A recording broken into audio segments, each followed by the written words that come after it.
Welcome to the Witcher Lorecast, the show that explores the vast lore behind the Witcher games, show, and books. You will destroy them. Barry! You cannot help us. Barry! Child of Elder Blood, child of wrath, the time of contempt is nigh. The world will die amidst frost and be reborn of the new sun. Reborn of Elder Blood, of the seed that has been sown. A seed that will not sprout, but will burst into flame. All right, everybody, welcome back to the Witcher Lorecast. This is your host, Tom, or Robots, and I'm here with my good buddy, Toasty. Toasty, how you doing today? Doing good. Ready to talk about episode 5, probably. Yeah, one of the bigger episodes, I think, in this season. So, yeah. So we are, just so people know, this isn't a live episode. I mean, we're live as we record this, but we aren't broadcasting this live because Toasty currently, while this episode is going out to you, is off on some adventure somewhere. He had to go kill some monsters. So this episode is pre-recorded ahead of time. So, but we will be back at the normal time next week. So come join us on Monday night when we return. And this episode is all about season 2, episode 5. We will be going like we normally do through the recap of the episode in the first half, and then dialing into some of our impressions, some of our feelings and thoughts, and some of the very specific details we want to point out that we don't hit on in the first half of the episode, in the second half of the episode. So Toasty, what are we talking about with this episode? Where do we start? Because there's a lot that goes on in this episode. This is another very packed, it's a hefty episode. Yeah, this is a very, very detailed episode. So where do we start?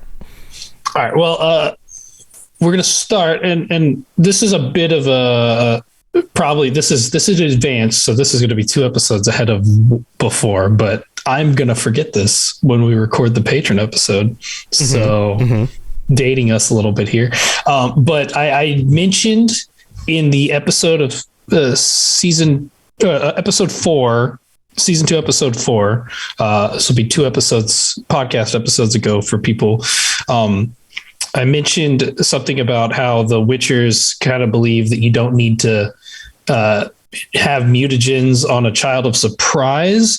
So I definitely wanted to clear up some confusion because I had some questions that people were asking about. Specifically, mistaken in the fact that child of surprise, but a child of destiny. So not all children of surprise are children of destiny speaking. So like Ciri is very specifically a child of destiny. And it shows season 1 was all about that, right? Like the relationship between her and Geralt's destiny. And I just want to clear that up for people. I'm sorry for the confusion. Right. There's a lot of stuff up here in this brain. It happens. It happens. Yeah. I do things like this all the time. I'm constantly forgetting to say something or saying the wrong word and having to adjust it later, because when you're talking live on a podcast about things, sometimes the right thing doesn't always come out of your mouth right at the right moment. But it's so much easier while you're listening to a show to be like, no, it's this, because you weren't the one talking through the whole hour of the episode and missed one little detail. So, but yeah, so please let us know if we do miss anything. We are human beings. We'll go back and we'll revise and we'll let you guys know, hey, you're right, we messed up. This is what it actually is. Considerately, of course. Considerately. Constructive criticism. Yeah. Thank you to Poppy Goose for pointing that out to me on Discord. I appreciate it.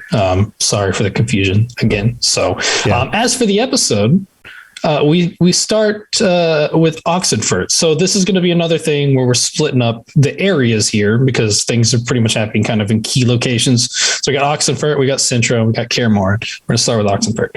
So with Oxenfurt, this is probably not exactly in Oxenfurt, but we're not entirely sure where it's at.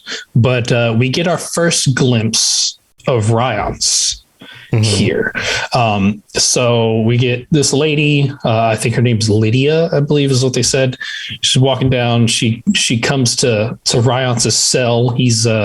He's a prisoner, has been for 10 years. He looks ragged. Yeah, he's ragged and he's just snapping his fingers over and over again. Kind of, you're not entirely sure what to get out of it. Is it some sort of like nervous tick? Is he like kind of losing it here? But it seems like he's still pretty well put together for someone who's been in prison for 10 years. And she basically gives him an offer of you get out of prison, but you got to find this person. You got to hunt down Geralt. So, he's a little off at first, but he agrees to it because wouldn't you want to get out of prison? 10 years out of prison, I'd rather do anything. Yeah. Okay, great. Yep. Yes. Yeah. So, and it cuts to the performance that we saw last episode of Jaskier singing his Burn Butcher Burn with an extra added detail of Riance being in the audience listening to it. Mm-hmm. So he was there. And then we find out that Riance, we saw Jaskier was taken at the end of the last episode. That's Riance. He took him. Took him back to the bar and is basically questioning Jaskier on where Geralt is at. Which makes sense. Yeah. I mean, it makes sense. Yeah. I mean, yeah. I think you're probably about to say, if anybody would know, why not the bard who has written all of these songs about him, all of his exploits, all the things that he's doing? It seems that Jaskier would be the one who would happen to know what Geralt's up to. Yep, that's exactly what I was about to say. Yeah. So he's basically, and he's doing all kinds of scary stuff here. He's all in the shadows, super like spooky. And we find out that snapping thing that he was doing was a habit from him using his magic, because as he snaps, fire lights at the tip of his thumb, which, so one, he's a mage, and two, he's using fire magic, which, as we know, usually frowned upon and can have very dangerous consequences. And this dude is just like casually using it. So he's obviously not someone to joke with. Intimidating guy. We cut to Yennefer. She basically gets off the ship and because she's gonna go find him. She feels like she owes it. And Kair goes on his way on the boat with the elves back to Sintra, but she gets off. She talks to, she calls herself a whore. So I'm just going to use Yeah. She calls herself that. That's the term that she chooses. So, she seems pretty solid with that identity. She's cool with it. She's cool. She's confident about it. That's what we love to see. But yeah, so Yin's asking her to see if she can find out if Jaskier's been in prison somehow, because obviously Yennefer, she can't exactly go up to the guards and ask because she's wanted. So she pays her some money, and the whore runs off to go find out what happened. And then we see some people being taken by guards, probably more elves. And Yennefer's really trying to use magic here. And she's getting tempted by the Deathless Mother whispering in her ear. We see like a freaky thing going on with her hand. Basically, the Deathless Mother is like, all you have to do is like ask and you can have your magic back, kind of. And it's like, whoo, okay. So, but she gets run into by the whore. She come back and tells her that there's no one who's been taken by the guards that matches that description. But usually whenever I'm looking for my man, I find him in the last place I found him. It was like, Yennefer's like, okay, I'll check the bar, I guess. So, which conveniently enough, that's where they are. Yeah. So Riance is, we cut back. Riance is obviously very talented. He's talking about his ability to use fire magic without consequences. So he's obviously very confident in his abilities, maybe a little cocky. And he's torturing Jaskier He's it's seen that he's like beaten him a bit. He's trying to burn him with fire. And he doesn't believe that Jaskier doesn't know where Geralt's at. But we know, but the whole thing with the scene is that we know poor Jaskier just doesn't know. Yeah, Jaskier would probably say, because he's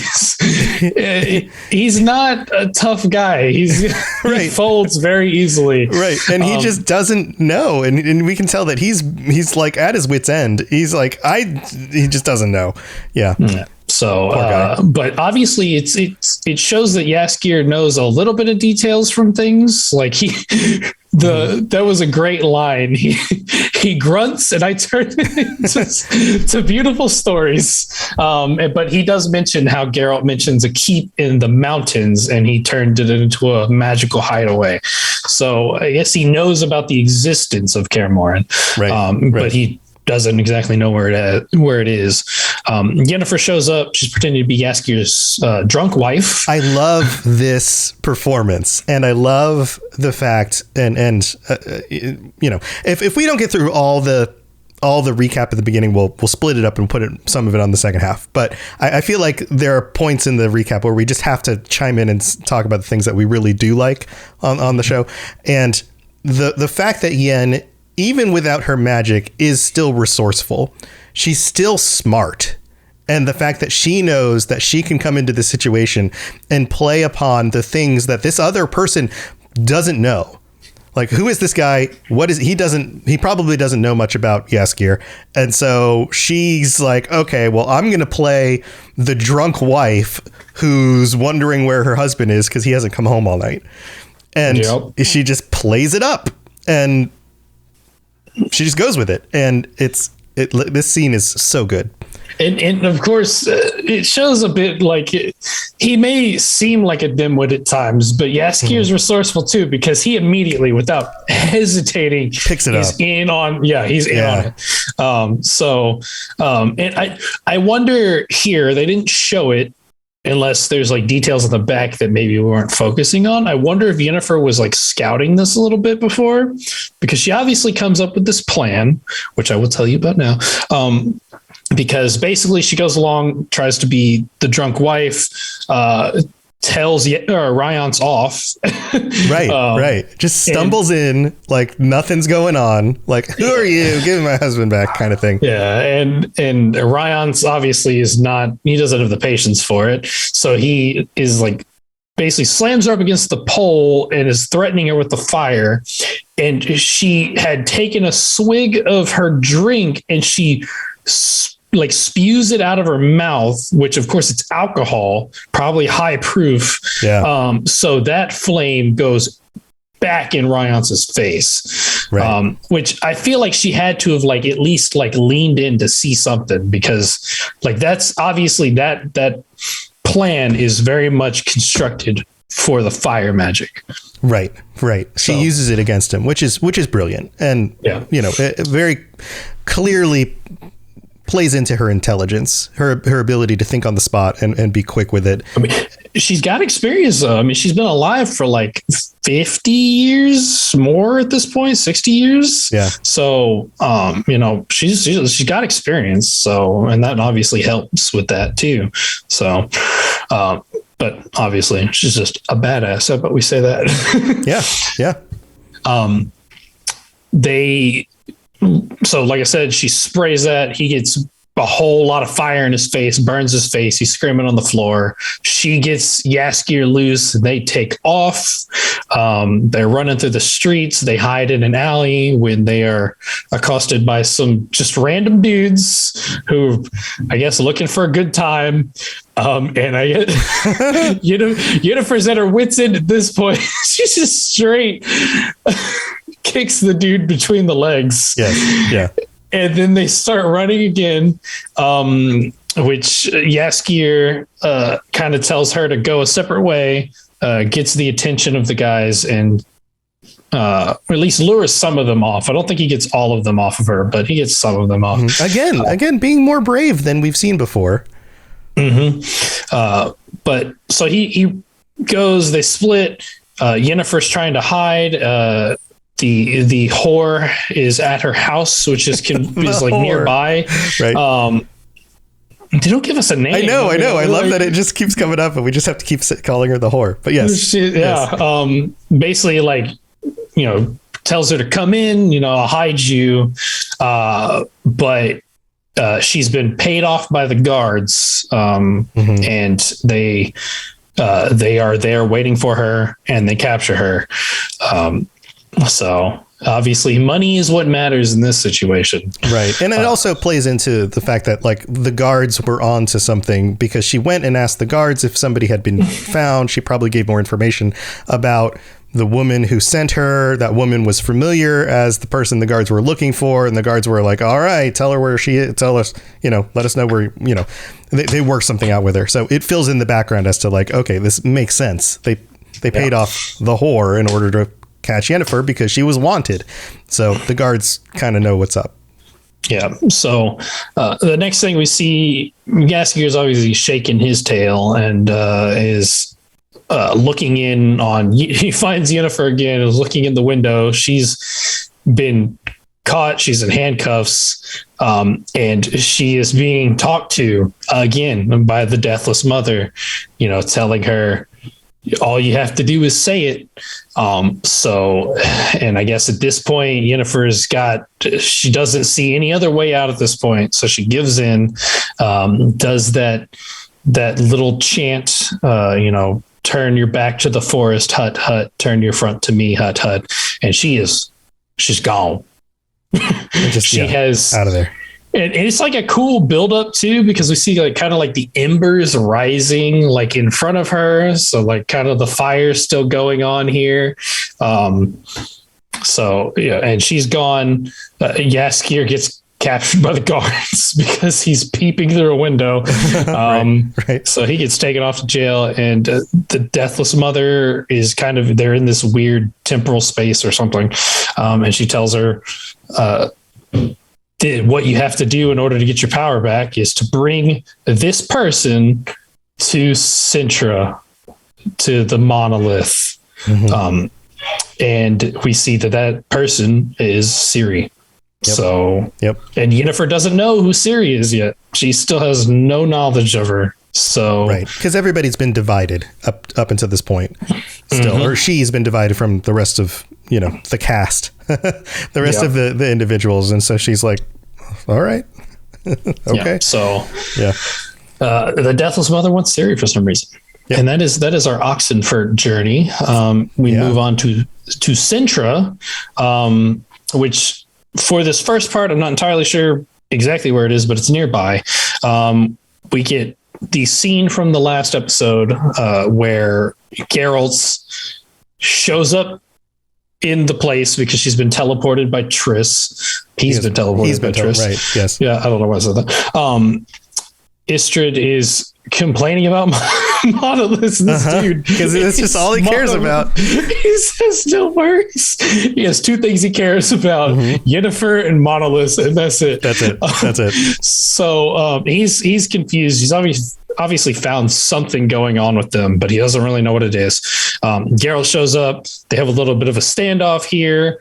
Geralt tells him that Triss sent him because he's like the leading expert on monoliths. I love how Geralt just like sits down.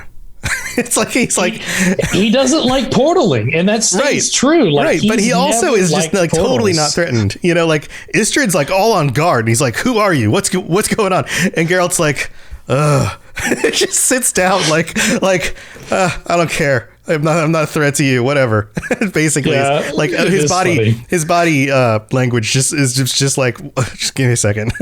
I mean, like, no offense to Istrid, but he's like one of the most non-threatening characters in this entire show. Right. I mean, he's a mage. Like, I'm sure he could do something, but at the same time, Geralt's just like doesn't like portals, and two, just doesn't give a. He just sits down. It's just like, hold on a second. Geralt should be careful. Istrid might start lecturing him on monoliths or something. He might.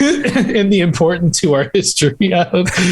Oh, man. But anyways, Geralt needs his help because Istrid's expert on monoliths, and he wants to know specifically about the monolith that Ciri broke. Istrid is like, there's no way a monolith broke. That just doesn't make any sense. But Geralt takes out the head of the bug monster and throws it on the floor, and it's like, okay, I believe you now. Right. Oh, okay. Weird. Point is proven with scary bug heads. But they're nearby Sintra. And so they go off to look for this monolith, find out that monoliths are nearly impossible to break. It takes like some sort of like huge force in order to accomplish it, far more than what seems capable naturally. Mm-hmm. So, just more a show of just how insane Ciri's powers are. Geralt's... It also harkens back to the first season and the expression on what's his face? Crap, names always fall out of my freaking head. When Ciri's getting away and she screams, and Kair's Ciri screams and the monolith breaks and falls down, and Kair looks at her like, what the like Kair's expression is like at first when that happens, my thought was that he's like freaking out because she's getting away.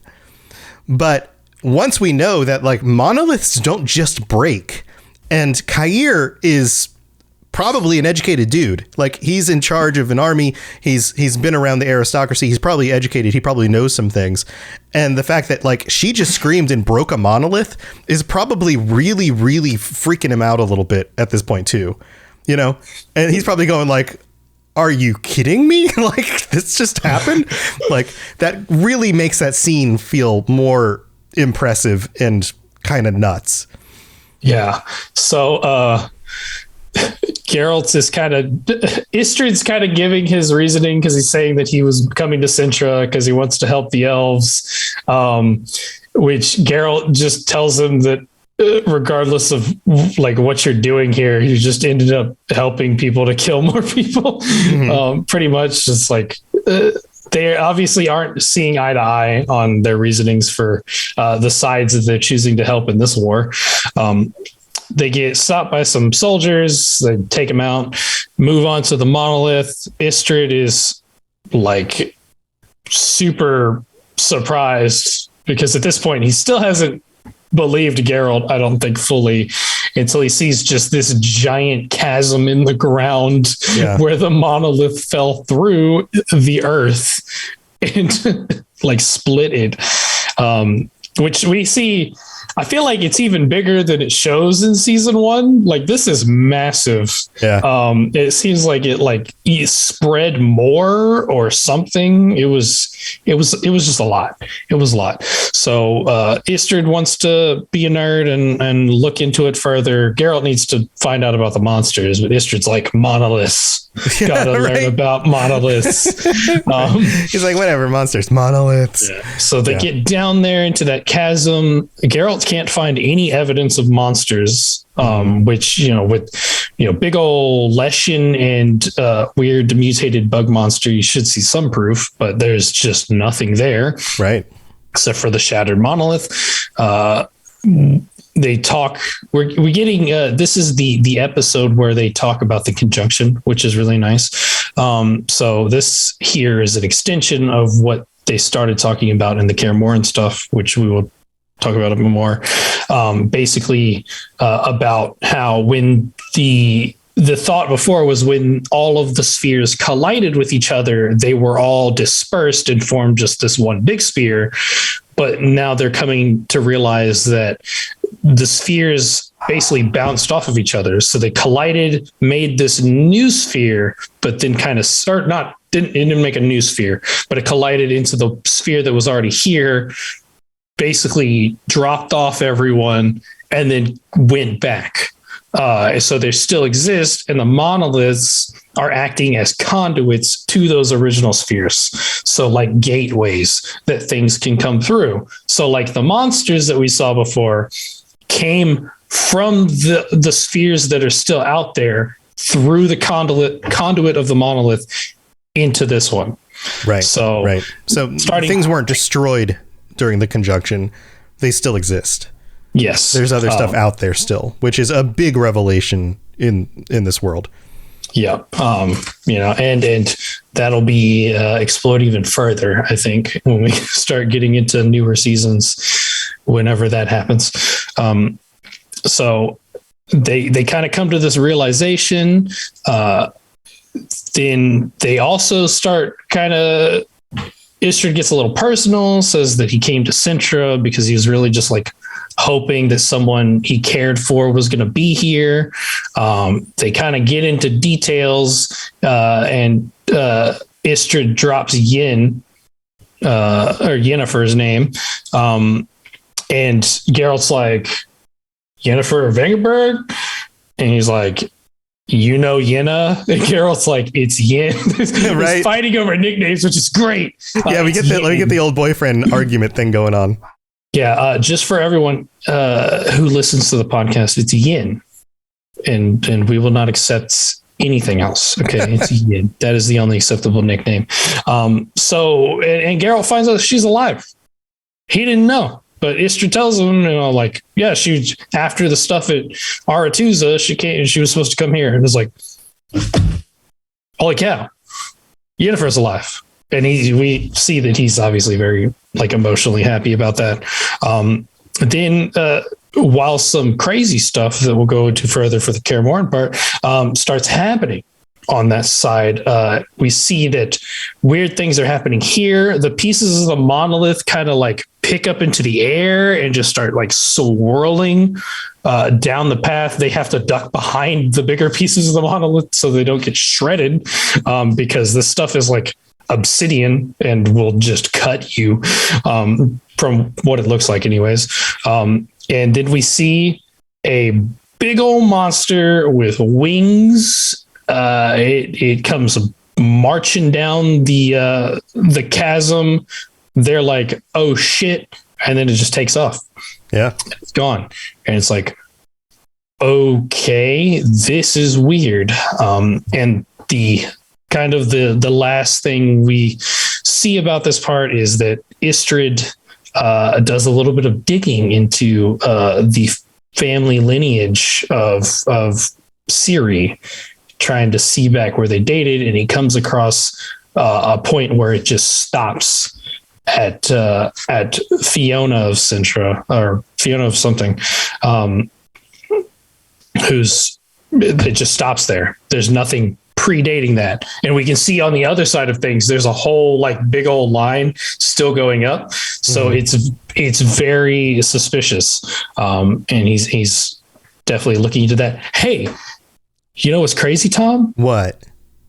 He found something else that wasn't monoliths to obsess over. He found a monolithic family lineage because it didn't go back on a second line. There was only one.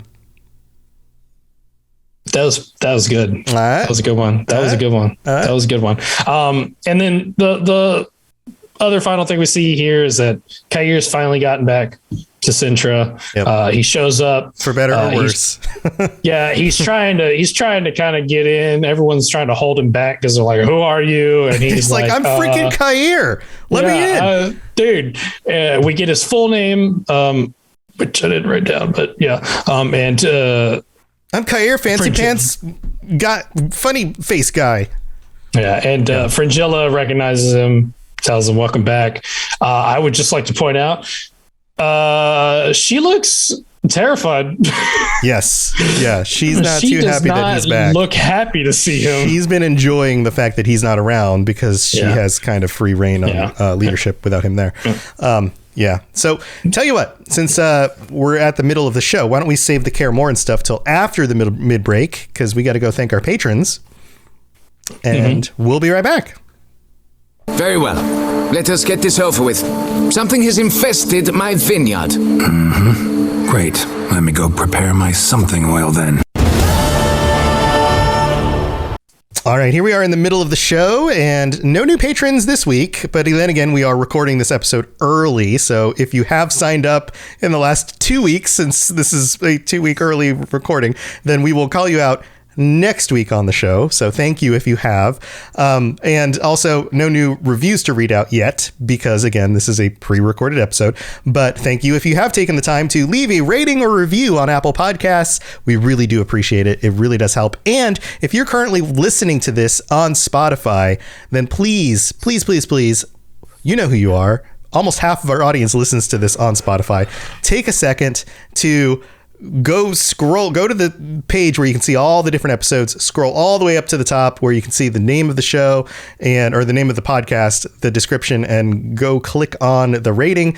Drop us a 5-star rating if you would. That would be amazing, because it's super important on Spotify, because I found out that when you search things on Spotify now ranks things in order of rating, not in order of number of downloads.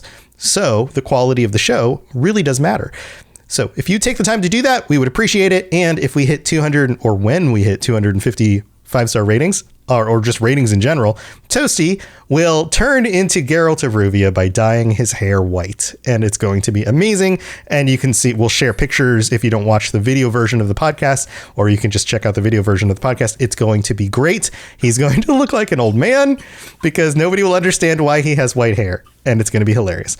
But thank you to everybody who helps support the show. If we've done anything to help you get through your workday, your work week, your workout, or preparing for a journey where you're going to go do mysterious things in a faraway land like Toasty here, then go to patreon.com/WitcherLoreCast, where you can get ad-free episodes early, or you can join us at future episodes of the show, like the patron episode you probably just listened to before this episode, which was great. It was such a good episode, wasn't it, Toasty? It was so good. It was really, it was probably my favorite patron episode. It was so the best. Far, it was so good. I love our patrons. They're the best. Good thing I didn't date us earlier in the video already. Earlier in the episode. We'll just pretend that we've already heard that episode, even though we're not time traveling.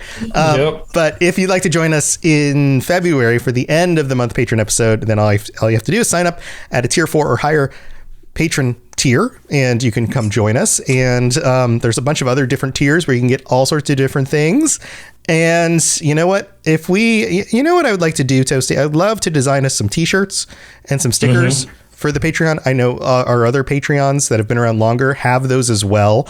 And when I do that, we're not going to change the prices of the tiers. We're just going to add them in to the current tiers. And they will be rewards that you can get if you sign up at tier 3 or tier 4.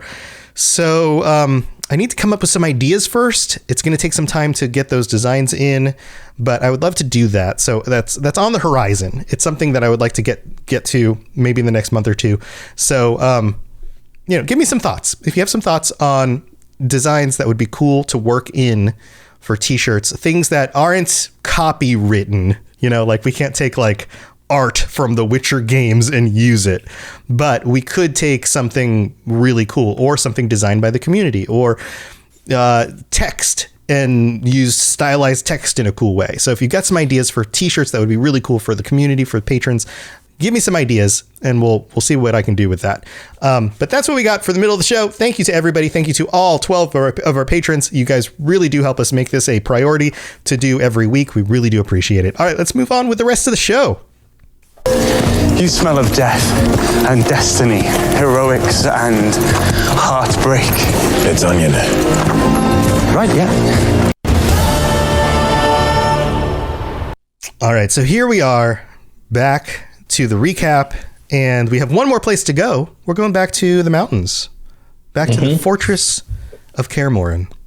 Yep. And probably, I would argue, probably the biggest part of this episode and what makes it so up there in its importance.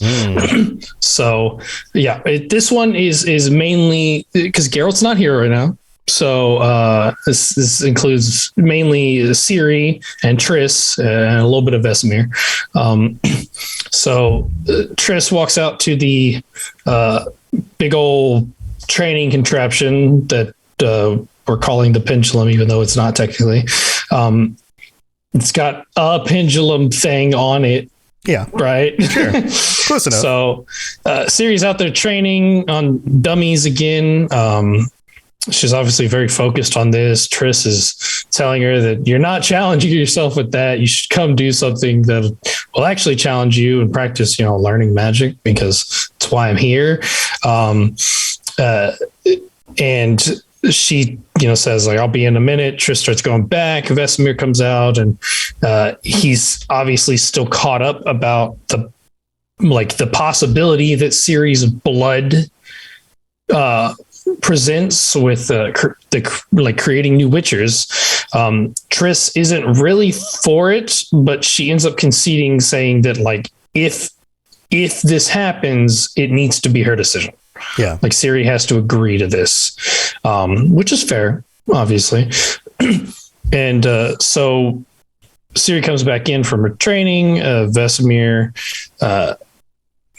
decides to talk with her a little bit, which I love the start of this conversation, because he's like, when you first got here, I thought you'd be some spoiled, pampered princess, which you still are, but you're also pretty cool. Right. Like, right. All right, Vesemir. Cool. Good talk, old man. Yeah. Thanks. So,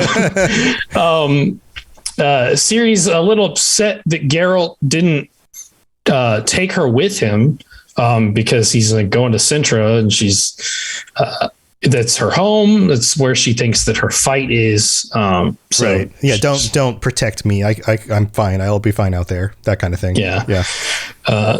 That kind of energy. Yeah. But so Vesemir takes her to the lab and is talking about the mutagens and whatnot. Tells her about Fainwed, and basically, he tells her all the things about it without saying about her, and kind of lets her decide on or figure it out on her own, which I really liked.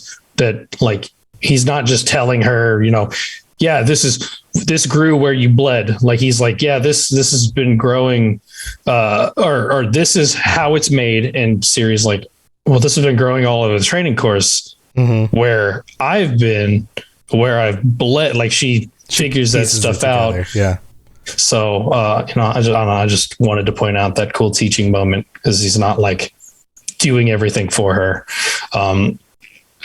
Which obviously, I guess, good part of Witcher training. They got to be able to make decisions on their own, or figure things out on their own. Yeah. I mean, they're part detective. Yeah. Yeah. Or if, in the case of Witcher 3, all detective. All detective. Yeah. Got to turn on the Witcher senses. But tells her about how her blood can help create mutagens. And she's obviously kind of conflicted, but she still feels inadequate. She doesn't feel like she's capable enough yet. So she tells him that she'll do it, but he has to use the mutagen on her first, which is yikes. Because for people that don't know, women don't usually survive the mutations. Yeah, almost never. Yeah, 99.9999% of the time. Yeah, and there's only a couple cases where it's happened, and that's the School of the Cat, because they actually figured out how to make that work. And in the book universe, correct me if I'm wrong, this group doesn't even know about that. True. So they as far as they're aware, I think every school kind of holds their mutagens kind of close to the chest. Yeah. So as far as they're concerned, it shouldn't work on her. Yeah. So it's scary, because chances of her surviving are very slim. And also, just a thing, because I thought about this while I was watching the episode, is because the Witchers are changed on a physiological level. Yeah. So who's to say that if he submitted her to the mutagens, it didn't change her blood enough to where it doesn't actually work anymore? Because sure, the elder blood is potent, but if it changes you, it changes your body and everything. So what if it tainted her blood to where she couldn't actually, Yeah. So that one's I'm wondering if that would have even worked anyways, which it doesn't end up mattering because, but yeah, so she says, you got to do it to me first. They're kind of getting ready. Triss shows up. Ciri says she needs a moment before they start.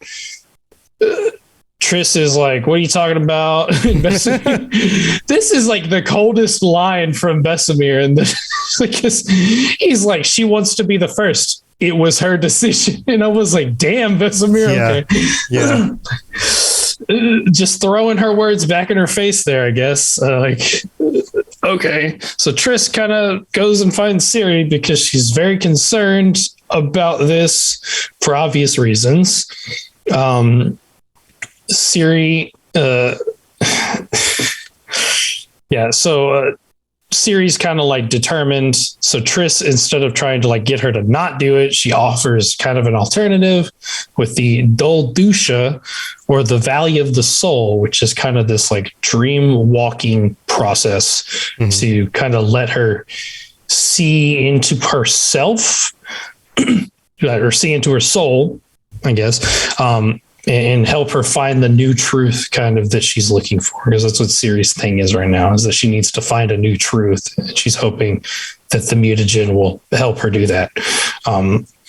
So I don't know, new truth of death, maybe, because that's probably what would have happened. So they do a bunch of, there's a whole lot of like this dream walking sequence, a whole lot of details that kind of look into like all of the different aspects of Ciri, like her good memories with the Witchers, memories of her family, parents, other things, her childhood, her fears. One thing here is that you do see Calanthe from behind for the first time in this season in this dream walking sequence, which I thought was a way of them showcasing her without having to bring in the original actress.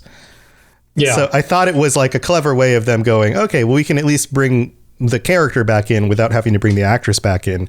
But I was wrong, because later on in the season, we actually get to see Calanthe again, the actress. So I was happily incorrect that they were cutting corners on this, you know. I assume that this specific episode, like, because they brought in a lot of people for it, obviously, because we see, you know, the thing. I'm assuming that this episode was kind of maybe more at the heights of COVID, because like all of this recording pretty much took place during COVID. Yeah. So it may have been a situation, or maybe the actress just contracted it that and couldn't go or something. Yeah. Right. So, you know, a lot of careful things here.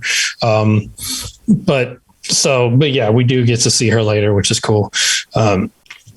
The biggest part of this whole thing is that the spell is going awry. Like, it's not working right. Like, Ciri's like dream manifestations are interacting with her, which is not something they should be able to do. Almost from the beginning, Triss is like, eyes get big, and she's like, this isn't supposed to be happening like this.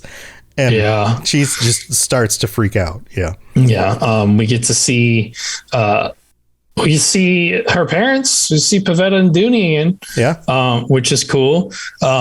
We find out that they were going to run away in order to protect Ciri, because they didn't want people to find out about her, because they knew about the elder blood. And as we know, Calanthe hated elves. All of Sintra hates elves. They're very racist, unfortunately. Yeah. So they were going to run away, but they died. This is how they died. Luckily, Ciri survived. And then it moves into another area, some spooky forest, and we get our first look at Lara Dorren, which is so cool. So cool. So for anyone that heard the beginning of the episode, with our nice little spooky prophecy thing. Yeah. Should we play it again? Yeah, let's play it again. All right, here we go. This is the sequence that we're talking about right here. You will destroy them. You cannot help us. Child of elder blood, child of wrath, the time of contempt is nigh. The world will die amidst frost and be reborn of the new sun.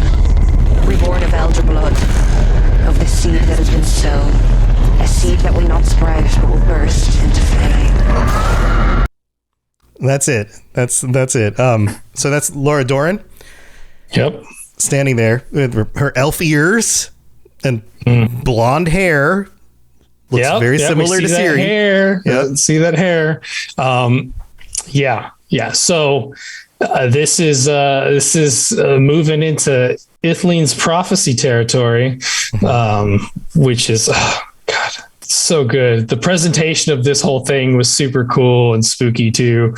The white eyes, the way the eyes are glazed over, and she's holding Triss and like Triss up by the neck grip. Yeah, like a Darth Vader chokehold. Yeah, and obviously the spooky voice is going, and then we see these scary horse riders descending from the heavens.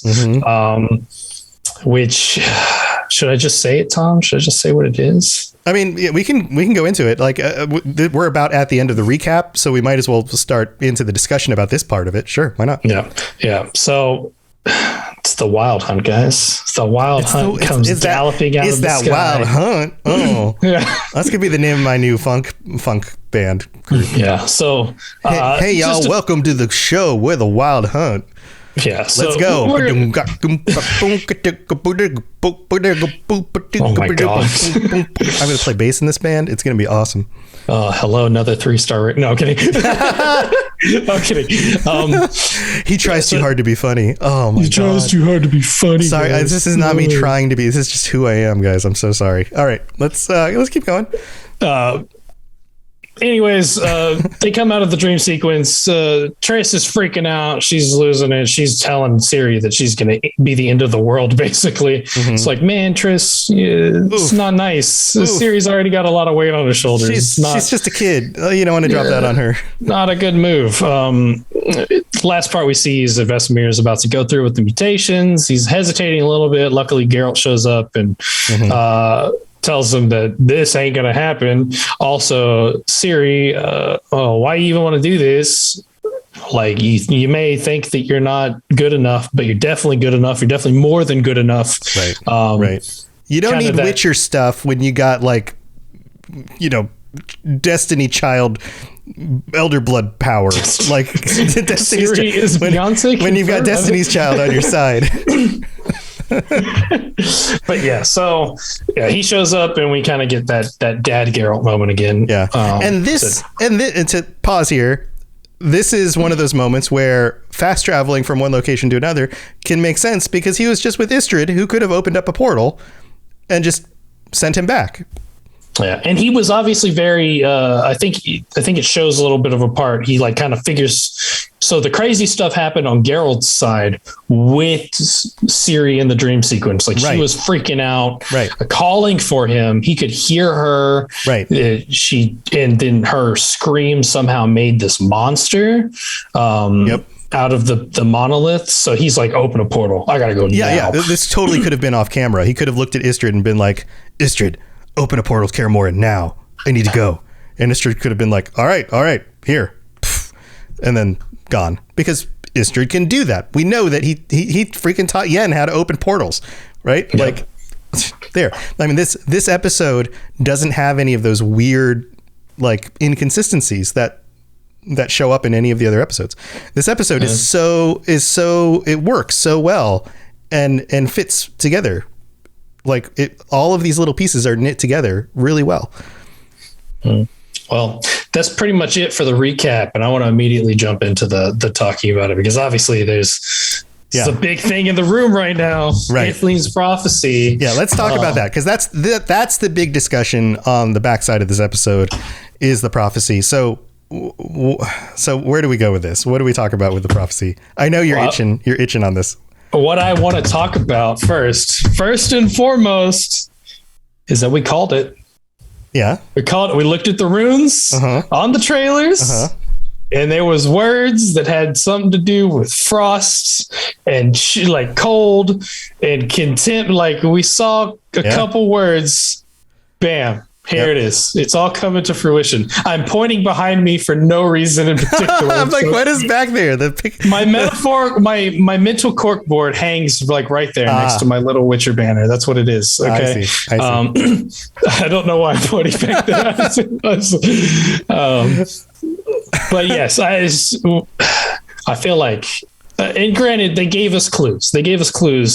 But I feel like, the time and effort that I put into researching, decoding this stuff, finding the way to decode this stuff, and translating the words, it feels like a payoff for me. So that's my main thing. Yeah, that's good. So, Ithlene's prophecy, the coming of the White Frost, and how Ciri is the child of contempt, or the time of contempt has started in Ciri. She's not the child of contempt. She's not the child of contempt. Well, she's one of Destiny's children. Maybe Destiny's child.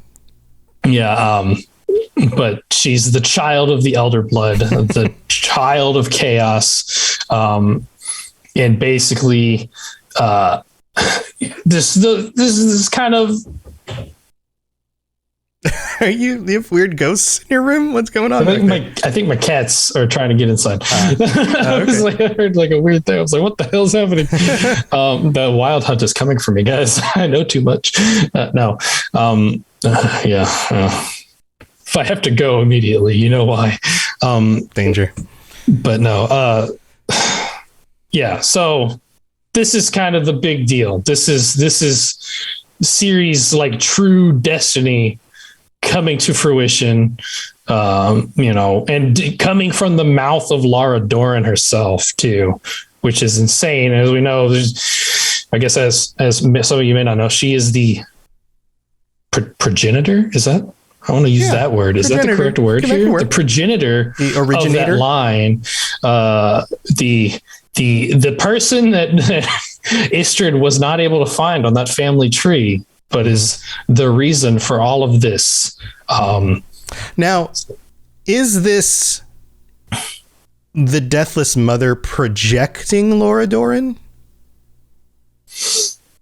as a way of manipulating Ciri, or is this like Lara Doran showing up in the visions because this is a soul journey or a Valley of the Soul or whatever it is that Triss is casted? Like that's the one question I have from this episode is what things are the Deathless Mother manipulating things and what things are like the remnants of her soul and like her blood and her destiny and those things like speaking through, because the Deathless Mother does seem to be able to like manipulate people at a distance. Yeah. I don't think she hasn't really like sunk her claws into Ciri yet. I don't feel like, but like, and this is from Ciri's like blood, like her blood leads back to this point, right? And this has always been her. This is, I guess, where you start getting a little bit more meta-y as I kind of divulge from this here, because obviously this is existent in all forms of The Witcher. This prophecy for Ciri, and as for specifically the Netflix show, the Deathless Mother is unique to that. She's not like present in the other media, but this is always part of it. And granted, I feel like maybe the Deathless Mother was manipulating Triss in this moment. Okay. Because Lara Doran in this scene is very threatening. She's not acting in the way that you would have like an ancestor act, a loving, like, oh, this is my family line and I'm, warning you of things to come, my child, like that kind of thing. She's scary and threatening and she's holding Triss up by her neck, which makes me think that like the image of Lara Doran is being manipulated by the Deathless Mother in a way that is supposed to freak Ciri out in order to make sure that the worst case scenario of the prophecy comes true rather than the best case of the scenario of the prophecy. Well, I think I don't think in this situation, and this is from, I think, other things that we see later in later episodes, which I don't want to talk about too much until we get to those episodes. But the Deathless Mother, it seems like with how awful like she seems in this whole thing, that she was really only using Siri as a means of getting back to where she wanted to go. But she also fed off of like the agony of other people. That's true. She did, like, she gained power off of like people suffering and those kinds of things. So I don't know. It's hard to tell because I don't, like, we normally see the very obvious like evidence of the Deathless Mother manipulating things, like with Yennefer, like she's talking to her. But with this, I wasn't sure if it's a sense of maybe the Deathless Mother's manipulating the spell to work improperly, or if because Ciri is a source that like she has so much like magic like held within, like even though she can't use it, she's still a source of chaos. Right. And if like because Triss cast the spell on Ciri, if like basically how the spell would normally work, because it's being so flooded, because as we know, if you put too much chaos into something, things go really badly. Of like her, like Ciri's, like it's overwhelming. It's reservoir too basically. Yeah. It's overflowing with chaos, and so therefore the spell is now erupting forth in a way that is extreme. Yeah. So I get where you're going with that. Yeah, it's an interesting. Either way, it's it's spooky. It's cool. It fills in the blanks, and I don't know. It sets up the big thing. Yeah. Like this is really like the beginning of all of this. So like if you're unfamiliar with any of like the Witcher, like other forms of Witcher media that kind of goes into this more, like we're only just starting. This is barely this like is the beginning. Yeah. Like we still have the rest of the mountain to trek. Like this, we just barely made our first few steps here. So cool. So anything else you want to dig into? So I appreciate this episode for finally giving us more, I guess. I feel like this is something that they've been doing so good this season, is giving us that little bit of information here and there without overwhelming us. So this episode, we got to see from like multiple sources about the conjunction and how the conjunction worked, which is for anyone who hasn't listened to like our very first episode, we go over this, but the conjunction of spheres is essentially the Big Bang theory of the Witcher universe, where all of the different worlds collided into this one and basically dropped off humans, dropped off monsters. The collision itself formed chaos so people could use magic. Like this is the creation story for the Witcher universe of everything but the elves and the continent that was there beforehand. Yeah. Well, and the dwarves and the gnomes and whoever else halflings. The races that existed and the animals and things that were there beforehand. But this is what turned that seemingly normal world of those races and those animals and things into a world of monsters and men and magic. So I definitely appreciate them for, kind of going into it and even kind of like having their own like special thing along with it, because the monoliths aren't really a significant aspect in the other forms of the media. Like this is kind of a big I guess they needed a reason to have Istrid around more. Yeah. Well, and it also gave us a visual aid for understanding a place to go, like in a visual medium, that those kinds of things help. Yeah. And it does lead up to stuff that happens in the final episode with this. So yeah, having that source and also giving us that sense of like connecting to the other worlds, because as we know from the other stuff, the other worlds do still exist. Like there are other worlds and we know like big old spoiler for people, Ciri is the lady of space and time, and she can travel dimensions because of her power. So like setting up for that too, like having all of this set up essentially for the future seasons when they will undoubtedly go more in depth with all of this. And that's going to be nuts when they break into that stuff, man, that's going to be exciting. Yeah. So, the final note I have on the outline is that all the pieces begin to connect. Yeah. So we have Yennefer connecting to Ciri with a purpose, and the Geralt's and Ciri kind of having a reason to go elsewhere, because at the end of their part, she's packing up for something. They're going somewhere. So, kind of seeing all of the lines getting to the point where they're going to converge here. Yeah. So cool. This is a great episode. I really like this one. Lots of good moments, lots of good situations between different individuals. We finally get Riance doing some cool, fiery, creepy stuff.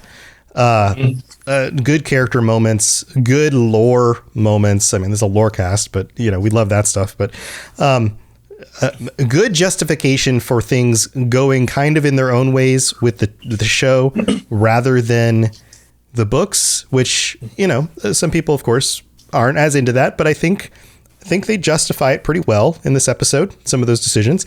What do you think? We got to rate the show. What do you think on this one? You went first last time. I did go first. Should I go first this time? Yeah, go ahead. I think this is a solid 9. I think it's a solid 9. Really? I really enjoyed this one. I think that there's my complaints are few and far between. I still think it's weird. I mean, I know we discussed this previously. It's still a little bit weird that Vesemir was as willing and seemingly manipulative of letting Ciri decide to go ahead and with the whole Witcher mutagen thing. But I think that I think it was one of those things where they're setting up the audience to be like on edge about it without really explaining the whole, like, it doesn't really work for women thing. I think if you don't know that, it plays out better. Like if you imagine that you don't know that it doesn't work, then it feels like a plot point where you're going, well, she wants to be a Witcher. Okay. She's willing to take the risk, knowing that it's, if in this world, the risk is the same for anybody, regardless of their gender, then, or their sex, then that's fine. Then it kind of works out. But if you come into it with that knowledge that like it doesn't really work for women at all, it kind of falls apart. So yeah, I think you have to, if you take it into the consideration that this is a different version of the universe and maybe it can work for women, it kind of makes that work out a little bit. And you can see why Vesemir would justify it, because he's interested in having other Witchers, because Witchers are dying out. And he thinks that that's an important thing because he's devoted his life to it. So you get some justification there. So I think it's solid 9. It was enjoyable. I like this episode.